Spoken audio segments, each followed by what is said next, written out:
Good morning, everybody. I'm Sarah, the Real Simple Mama. Here is a really quick tour of how we have the coop and run set up for the spring.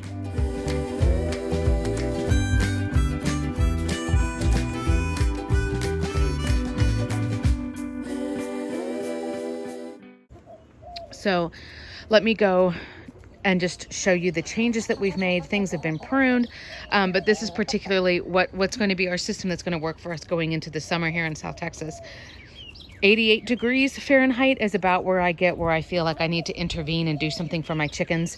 This is especially true if you have older chickens or if you have heavier chickens that are either hybrid birds, like dual purpose birds, or they are meat birds because they're going to have more body fat on them.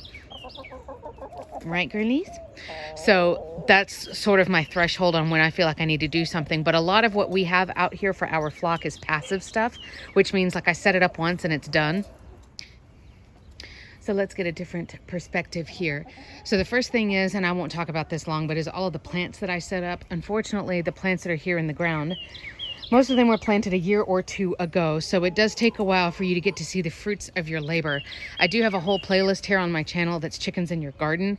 It has everything to do with just the plants that I use in with my chickens in the chicken run, how I plant them, the process for making sure that it's going to be safe, how I get them in the ground so the chickens can't just totally destroy it, etc., etc. So we will be getting plant shade from like my grapevine terrace that's back here in the corner, from my lilac tree that's right here, from a lot of different things in here. The next is the tarps. These tarps that I use, and I'm never an advocate for spending more money than you need to, but I kind of like things to look cute sometimes. So I love the color of these.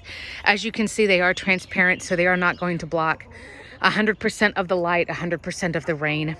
The flex is great. I like them being this way because they do allow the wind to go through and rain to go through. They do allow some light to go through for my plants because I have multiple goals here, right? Of course, the priority is that I keep the chickens cool, but I also want my plants in here to thrive. These are fabric tarps.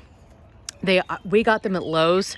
They have them in different colors and you can go out and measure them by the yard. So I have 2 pieces now. I'm probably going to add a third. And then they come with, let's see if I can show you. And we just tied them with heavy duty, like all weather string. They come with, if you can see right here, this is like a little plastic like reinforcer disc. You can get those at Lowe's as well, and you just snap them on where you want. That way this stuff won't rip over time where you tie it, if that makes sense. But this stuff was really cheap. This is the 3rd year I think that I've used these. In the winter, I just take them down and fold them up. But they are not, I say fabric, they're not really fabric, they're a plastic. They're like a nylon, so they're not going to, get nasty when they get wet or anything like that. But as you can see, they move with the breeze, which is good. You don't want something rigid, in my opinion, because if it gets too heavy with rain or with snow, there's no give in it at all. It's a lot more likely to break. So those tarps are super cheap. What I will tell you before I go on the tour of the run right now and what we're doing for summer is be aware of which direction the sun is in your chicken run and with your chicken coop. Of course, in South Texas, in my part of the world, I always tell new chicken tenders, put your coop where it's going to get a lot of shade, but also think about, where is east and where is west. For example, the sun rises over here, that's east. And then that's west over there. So in the afternoon, as the sun is going up and coming over, I want shade. I need to think about where the shade is going to be. Where's the best place to put the tarps? And so we've come out and tested. These are in different places than they were last year because we feel like this is going to be a better location for the shade to, you don't want to put up shade tarps and then it's like shading the fence. You want it to be on the ground where your flock is. You want it to be trying to cool the coop as much as possible. And then the areas where your chickens like to hang out. So just something for you to think about. The next is these new misters that are amazing. I know they're hard to see because they're skinny. It's the black tubing, and then the misters themselves, the little nozzles, are blue and black and silver. I am going to do a separate video on those in the next few days. I love these. We've used misters for our chickens, I think, for 4 years now. I've been a chicken tender for 5. So we've used misters for 4 or 5 years. And I will tell you that the ones that we had before that were just plastic, they were fine, but us having hard water over time, the nozzles got stopped up. And we Frankensteined parts for a few years, but then we were like, nope. So we threw those away last year after the summer season was done. This new kit is sort of a customize your own, like make your own kit. We really, really like it. And I will do a separate little review video to show you exactly what we did and how and why.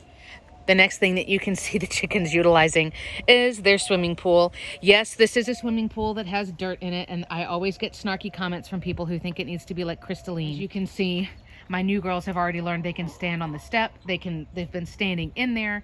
It's for drinking, it's for cooling their feet down. The water gets cleaned every few days. It is gonna have a little bit of dirt in it, but that's just a little kiddie pool. Originally, that kiddie pool did have a little umbrella in it, which was awesome. See, there they go. And of course, they do have 2 5-gallon water drinkers as well, those buckets. So they've got, I mean, they have at least 8 gallons of water out here at any given time. And that's not including spraying the ground with the misters. But it's just a different source of water. It's a different way for them to get cool because, like I said, I'm trying to use all the different strategies. We're using shade, we're using plants, we're using the mist, we're using a pool. And then the other thing I was going to tell you about is the fans, the solar fans. You can see my videos on when we did this build a year or 2 ago.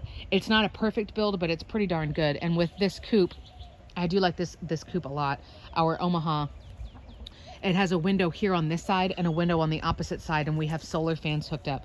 They fit that little window beautifully, and I have a solar panel on the other side of the roof. Whoop, right there. Now remember, this is not an air conditioning, it's just a fan. So a fan's job is to circulate the air, it's to agitate it. A fan itself does not cool the air. But if you think about science and how, let me zoom out, and how hot air is going to rise, it's going to be sucking out the hottest air because we have the fans turned to be sucking air outwards instead of pulling air inwards. Does that make sense? So you can choose which direction the fan is going to be blowing. So we have it sucking out the hottest air.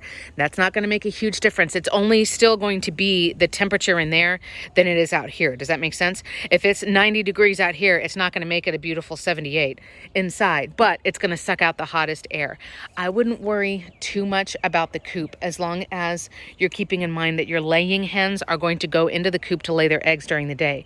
But other than that, nobody goes upstairs to go to bed during the day. So I wouldn't make that your biggest focus. I think if you can keep your coop, like you see, it's got beautiful morning shade right now.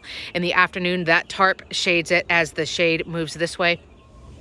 So real quick on keeping the chickens cool in summer of 2022. The other things that I would suggest really quickly are things that aren't passive. It's stuff that I do have to come out here and do each day. The first is that there is a section in my deep freezer that has a basket from Dollar Tree full of old water bottles that are frozen. And I can bring those out and put them in each of the water buckets, the ones that I showed you, those white 5-gallon buckets. And I can put them in the pool. That is something that I have to come out and do every day, of course, but it's, you know, it is what it is. It's another strategy. I do come out, like I said, to make sure that the pool is filled up every couple of days. I come out to do quality checks in the heat of the day to make sure the mister is running the way I want it to. The other things that you can look into, and I have other videos about this, so I'm not going to spend long talking about it, but you can also make all kinds of frozen treats for your chickens. Everything from, you know, use a muffin tin and put in some vegetables or some fruit, add water and freeze the tin. So you make like little chicken popsicles, but all kinds of little things like that. When it comes to keeping the chickens cool, the 2 most important things are that you cool down their feet, because that's the only place where they really have exposed skin. So then it works like a little radiator and it'll cool their body off really quickly. Or of course, like Gracie is demonstrating, thanks Grace, is that you get them drinking something cool. Other than that, of course, it's just the obvious things. Give them plenty of shade. Make sure that there's plenty of air circulation and there's ventilation where they are. Give them nice, cool places to dust bathe. I love peat moss as far as ground material that stays nice and cool. So all kinds of strategies, but this is what the chicken run is going to look like for summer. There's our electrical for our rope lights and for the fans as just backup power if we need it. So I've got all of the plants are now being pruned so that there's space underneath all of them for the chickens to hang out. We have multiple spaces for shade. We have multiple drinking stations, all kinds of stuff. Pretty soon you will see on the channel, I'll have a video demo and tour and telling you about these new misters that we love. They're really cheap. I think they were honestly less than 12 bucks online for this one set, and it's all we needed. As well as I'm going to do a quick video on my thoughts on the avian flu. I know you're hearing lots of wild birds around, so I just wanted to give you my thoughts. So be looking for those videos as well, but this is what everything looks like in the chicken run going into summer of 2022. We've got everything set up now. The colors and the plants and everything just looks great, and we are hoping to keep everybody safe and cool through the summer. Thanks.